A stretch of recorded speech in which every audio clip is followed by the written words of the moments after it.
Hello you, it's me. Today we're going to talk about Kings of a Dead World by Jamie Mollart. The slow burn dystopian, borderline apocalyptic novel. I got a review copy of this one through a distributor in contact with the bookstore I work at. It took me a while to write this review up, but I'm going to do plot, review, things I liked, things I didn't like. It's all going to be on the time bar. Feel free to click around if you want. This story is set in the spookily near future. The government has implemented a program where to conserve resources, people are forcibly put to sleep for 3 months and then allowed to be awake for a month. Again and again and again. And while these residents of the few remaining major cities remain in the wake of this widespread social and climate catastrophe, they're watched over by janitors, one per city. They never sleep, they follow a regular day-night cycle, and spend their time during the 3 sleeping months trading stocks and resources with other janitors, trying to cut sneaky bargains to make sure that their city has enough resources when everybody wakes up. We follow Ben, an old man who's trying to care for his dementia-suffering wife and make the most of the time he has left with her at the end of every sleep cycle, as she returns to the world worse and worse, slowly becoming a shadow of her former self. We follow Peruzzi, a city janitor, restricted to his compound as janitors should be, but who finds a way out into the surface world, where he can roam and do what he likes as the sleepers sleep. We also follow Ben, again, the same old man, but many years before when he's young, in the lead up to the sleep being implemented, as he fought to tear down the government with a radical group that is labelled as domestic terrorists. I had so much fun with this book. Honestly, I was dazzled by the writing style the whole way through. I was really invested in all the stories that the author chose to follow. I feel like without constant action sequences and conflict, it can be very difficult to make a slow apocalypse or a dystopian novel compelling, but I think Mollart did a great job with keeping me invested the whole way through the book. More than anything, this is a book about social problems and politics, and maybe what it would be like if we took the problems that we face today, or issues that are right around the corner, and exaggerated them to the worst possible situation they could be. The whole way through I was picking up on these socio-political themes. You have this insane exaggerated class divide, where 99% of people only get to live a quarter of their life. They're subjugated, they're miserable, there's a rift between them and the janitors. Like when you see politicians asked in interviews how much is a loaf of bread, or how do you stretch £30 to feed a family for a week, and they're like, oh, well, There's this idea that non-elites should be grateful to the elites for what they have, even though it's nothing. And there's this assumption that it's always automatically going to be enough, that the lower class are somehow greedy. You have equality versus equity when it mentions families struggling to feed themselves, a hell of a lot more than single or childless couples. And in fact, it takes Peruzzi seeing a dead person for the first time to really stop looking at these people as numbers on a page. The class divide is really interestingly represented in terms of the idols worshipped by the two classes, and it's almost as if these new religions in the UK in this book have been totally created to keep a demographic in check, while the elites worship Bacchus, a god of excess who bestows them with gifts, with freedom. The sleepers are governed and watched over by Kronos, the god of time and constraint. And the latter is completely an illusion because the control is in the hands of a janitor who can put somebody to sleep like that if they're being bad. And the figure of Kronos, a god, has almost become the logo of a government that is turned into a corporation. There's a lot to unpack. I think it's super cool, by the way, that another media figure, sort of benignly, threateningly everywhere, was Rip Van, which I'm guessing is a reference to Rip Van Winkle, the fairy tale figure who fell asleep and awoke to find out that the world had moved on without him.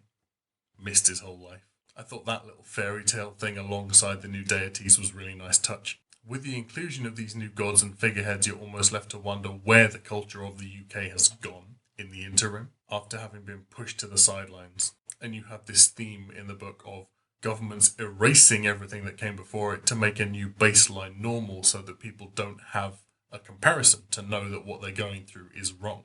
It's also really interesting that the waking months have all become extended festival periods almost. There's this idea with every dystopia book of how did we allow it to get to this point, with the reader doubting that humans would ever be stupid enough to let something horrible like this happen. But look at how many times it has happened through history. You give your government enough inches, they will take miles. You let people get away with tiny things for long enough, they will pull the carpet out from under you. The past sections of the book with young Ben were really great because, and I haven't really seen this in a dystopian novel before, you can see the lead up. Even if you can't see it in terms of how the world is falling apart, you really see it in terms of attitude, raised temper, dwindling resource, and poor choices made by the government and by people. And I think this made it feel quite different to other dystopia books that I've read. Some quick spoiler bits. The characters in this were great.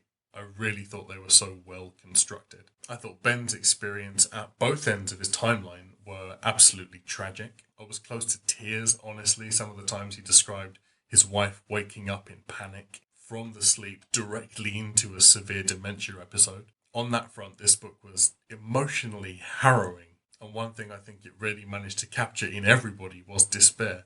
Just people who are so emotionally crushed that every day is just them getting to the end of the day. I thought Peruzzi was a character who distanced himself very emotionally from everything, and his transition into not being able to do that anymore was so explosive. You had these intense bursts of anger, impatience, and again, despair. And one thing I really enjoyed was how this book kept me guessing about the involvement of the police sergeant, who had very different roles in Ben's past and Ben's present, and whose instrumentalness towards the end of the story I really was not expecting at all. Bits I wasn't sure about. I think really my only issue with this book was the timescale. Not the timescale over which the story happened, but the timescale from which things went from bad to irreparable. I don't know if these new religions of iconography would have arisen as fast as the book suggests. The book didn't really touch on human efforts to sort of mitigate the disaster before the sleep happened. It felt like the government response went from 0 to 100 in 5 seconds, unless those other efforts were left out intentionally because they didn't really happen to a satisfactory degree, and sleep the whole time was never about saving the world. What if it wasn't a system of support that slowly became a system of control? What if right from the beginning it was about subjugation and taking advantage of people's fear? I think some people took issue with coincidence in this book about Ben and Peruzzi and how their relationship was revealed right at the end. I can kind of see why. I almost wish they never met, or that blood relationship was left as a little bit more ambiguous. But I think I can forgive the coincidence thing because the story is focusing on two characters who don't know each other, who don't meet throughout the story, rather than two close people who find out they were related all along. That's a very different thing. The story for me had very similar vibes to Paolo Bacigalupi's The Wind-Up Girl, P.D. James' Children of Men, and because it's set in the UK, obviously it feels a little bit V for Vendetta. I honestly was getting really sick of dystopian novels, but I think this one has freshened up the genre for me. This book it's one of the books that really showcases that sci-fi doesn't need to have bonkers crazy technology. It isn't all space and aliens. It can be very personal and it can be very close to home. One of the best books I've read this year so far. I've said this before, but if this book had the SF Masterworks banner on the front, I wouldn't question it.